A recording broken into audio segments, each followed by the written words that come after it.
Doctor, പിന്നെ നമ്മുടെ ഈ സോറിയാസിസ് വന്ന പേഷ്യൻസിനുണ്ടല്ലോ, അവർ ഒഴിവാക്കേണ്ട ശീലങ്ങൾ ഏതൊക്കെയാണ്? ഇപ്പോൾ ചില ആൾക്കാർ എനിക്ക് തോന്നുന്നു ഈ ആൽക്കഹോൾ കൺസപ്ഷൻ ഉണ്ടാവും, ഇങ്ങനത്തെ ആൾക്കാരുണ്ടല്ലോ, അപ്പോൾ അവർക്ക് ഏതൊക്കെ രീതിയിലുള്ള കാര്യങ്ങളാണ് ചെയ്യേണ്ടത്? പ്രധാനമായിട്ടും ഒഴിവാക്കേണ്ടത് ഈ പറഞ്ഞ തന്നെ ആൽക്കഹോള്, സ്മോക്കിംഗ്, പിന്നെ ഈ ജങ്ക് ഫുഡ്സ് മാക്സിമം ഒഴിവാക്കുക.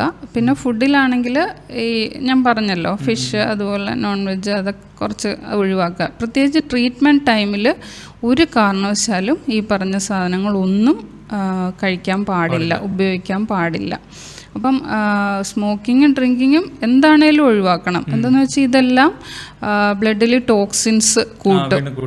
ടോക്സിൻസ് കൂടി കഴിഞ്ഞിട്ടുണ്ടെങ്കിൽ അറിയാമല്ലോ, അത് കൂടുതലായിട്ട് ഫ്രീ റാഡിക്കൽസ് നമ്മുടെ ബ്ലഡിൽ ഫോം ചെയ്യുമ്പം അതിന് പറ്റിയ ആൻറ്റി ഓക്സിഡേറ്റീവ് സ്ട്രെസ്സ് കൂടാൻ തുടങ്ങും. സ്വാഭാവികമായിട്ടും ഇതെല്ലാം സ്കിന്നിൻ്റെ പുറത്ത് വീണ്ടും കൂടാൻ തുടങ്ങും. ഈ സോറിയാസിസ് വീണ്ടും കൂടിക്കൊണ്ടേയിരിക്കും. പ്രത്യേകിച്ചും പുരുഷന്മാർ ഇത് വരുന്ന സമയത്ത് അവർക്ക് ഈ സ്ട്രെസ്സ് കുറയ്ക്കാൻ വേണ്ടിയിട്ട് ഇവർ ഈ ആൽക്കഹോൾ ഒക്കെ എടുക്കും. പക്ഷെ അത് ഇൻഡയറക്റ്റ്ലി അവർക്ക് നെഗറ്റീവായിട്ട് വരും. അസുഖത്തെ വീണ്ടും കൂട്ടുകയുള്ളൂ, ഒരിക്കലും കുറയ്ക്കില്ല. പിന്നെ ബാക്കിയുള്ള നമ്മുടെ ഇൻറ്റേർണൽ ഓർഗൻസിനെ എല്ലാം അഫക്റ്റ് ആവുമല്ലോ, ലിവർ ആണെങ്കിലും കിഡ്നി ആണെങ്കിലും എല്ലാം ഇത് വെച്ച് കണക്റ്റഡായി ഓരോ ഓർഗൻസിനെ വരെ അഫക്റ്റ് ചെയ്യാനുള്ള ചാൻസസ് ഉണ്ട്.